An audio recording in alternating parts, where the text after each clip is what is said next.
Jangan lupa like, comment, and subscribe channel YouTube TVRI Bengkulu dan nyalakan lonceng notifikasinya.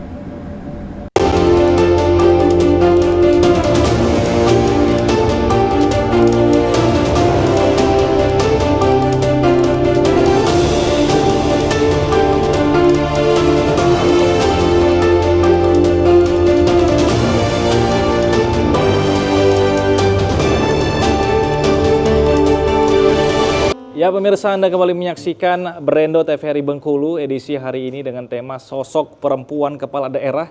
Dan tentunya kita masih bersama dengan kedua narasumber kita, ada Ibu Evi Susanti, Wakadua DPRD Kabupaten Bengkulu Tengah, dan juga akademisi Fakultas Hukum Universitas Bengkulu, Pak Ahmad Wali. Nah, kita lanjutkan Ibu pembahasan di segmen sebelumnya tadi yang cukup menarik dan harus terpotong karena iklan. Jadi sebenarnya situasi saat ini kan sudah tidak ada diskriminasi lagi terhadap kaum perempuan. Orang dan masyarakat ini tidak membeda-bedakan lagi antara ini laki-laki, ini perempuan. Oh, perempuan tidak layak untuk jadi pemimpin, misalkan. Tidak ada lagi pandangan-pandangan seperti itu. Artinya jumlah keterwakilan minimal di legislatif misalnya 30%, keterwakilan di penyelenggara 30%, sebenarnya hal-hal seperti itu sudah tidak perlu lagi. Itu seperti apa kalau Bu Evi melihatnya?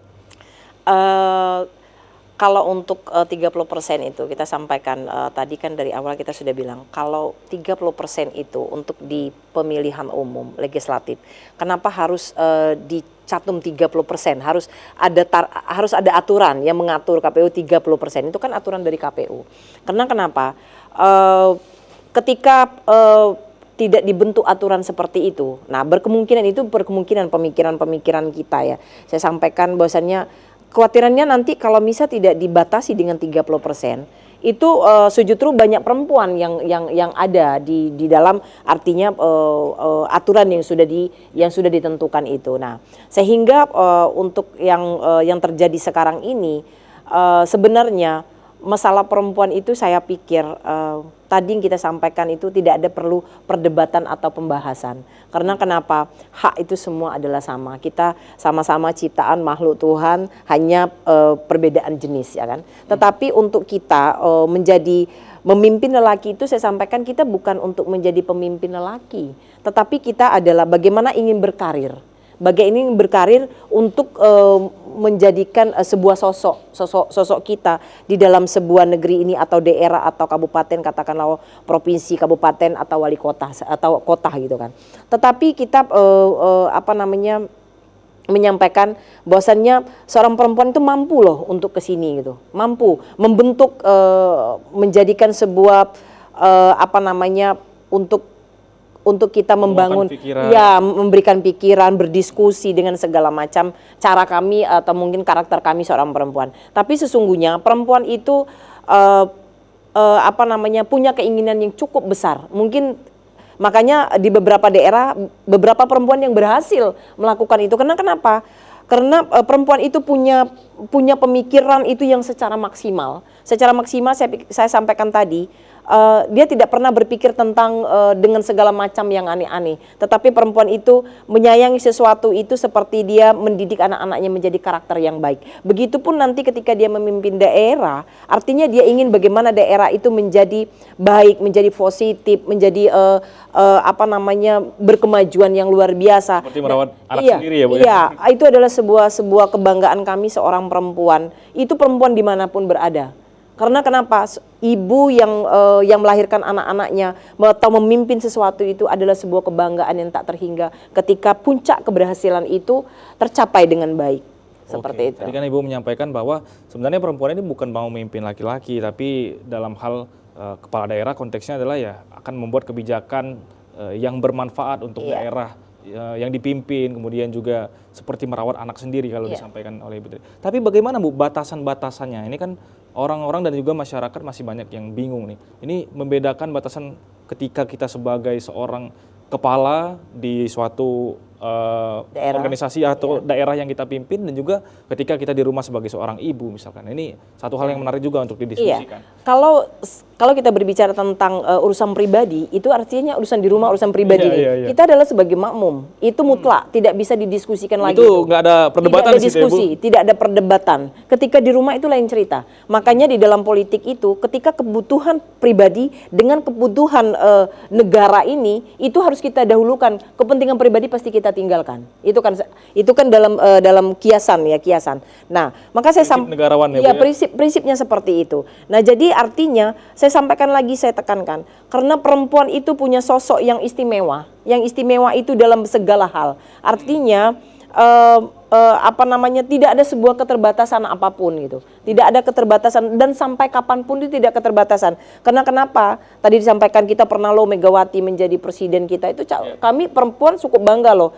Bagaimana dengan bendera merah putih dijahit oleh seorang perempuan yang luar biasa dengan jari-jari kemampuan dia. Bagaimana mendukung seorang suami yang sukses. Ikan seperti itu. Nah, artinya sekarang ini suami-suami juga yang hebat, yang sukses itu adalah di belakangnya ada perempuan-perempuan yang hebat gitu. Bagaimana anak-anak yang berpendidikan, yang kemudian berpikiran positif, yang tidak melakukan hal-hal yang tidak kita inginkan. Dia adalah mempunyai seorang ibu yang baik, punya ibu yang karakternya baik, seperti itu. Nah, dalam hal tentang pembangunan pun seperti itu. Jadi tidak ada terbatas. Oh, perempuan itu kalau membangun mungkin tidak bisa. Bagaimana kita dipimpin oleh seorang perempuan? Lah, kita memimpin ini bukan sholat loh. Ini bukan sholat. Ini adalah membangun, menyukseskan keinginan dan cita-cita kita bersama dengan yang di hati kita yang baik. Nawa itu kita bismillah. Untuk negeri kita tersendiri, untuk negeri kita yang kita lahir di situ, yang ke tempat tinggal kita di situ. Selalu kita mungkin berkeinginan yang sangat baik. Contoh, kita punya anak, keinginan kita memberikan pendidikan yang terbaik. Bagaimana anak-anak kita menikah dengan yang baik juga. Kemudian menjalankan rumah tangga yang baik, dan kemudian pensiun kita di masa-masa tua kita pun dengan suasana yang cukup tenang, dengan tidak banyak terlalu pernik-pernik yang saya katakan pernik-pernik yang tidak harus kita lakukan. Itu seperti itu. Kalau kita berbicara memimpin seorang perempuan itu sholat, itu mungkin sangat salah. Itu salah, kita di Islam tidak boleh. Tetapi ini bukan berbicara tentang sholat, ini bukan jemaah sholat gitu. Ini membangun sebuah negeri, sebuah tempat tanah lahir kita, cita-cita, keinginan kita. Dan saya pikir tidak ada salahnya. Itu diatur juga di dalam undang-undang. Bagaimana perempuan, hebatnya perempuan. Oke, berarti tidak boleh dicampur adukan ya, Bu? Tidak ada dicampur adukan urusan pribadi dengan urusan umum gitu.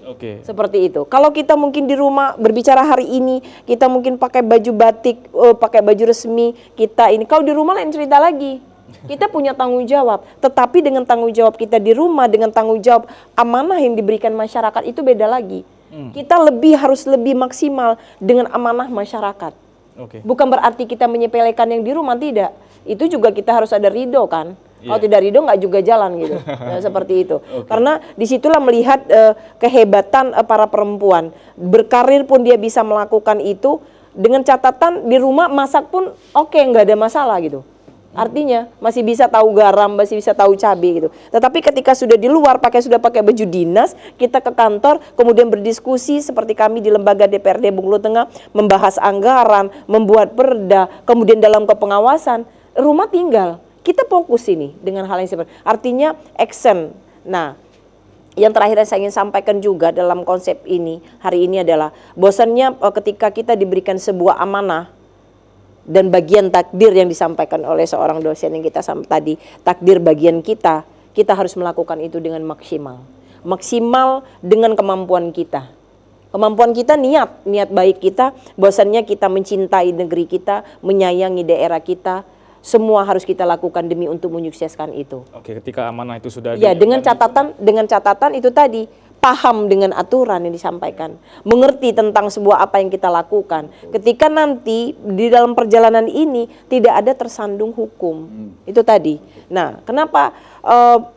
Itulah gunanya tadi staf ahli yang disampaikan, orang-orang yang memang menguasai birokrasi ini, diskusi kita. Seperti hari ini kita terjadi bertiga nih, ada satu perempuan, ada dua laki-laki, kita berdiskusi, lempeng gitu diskusi. Nah, ketika ini menjalankan sebagai kepala daerah, saya sampaikan satu hal lagi, kita di sini bukan memimpin dalam posisi sholat, tapi kita memimpin sebuah negeri yang kita cintai, merasa keterpanggilan kita untuk menjadi yang lebih baik. Artinya kontribusi ya.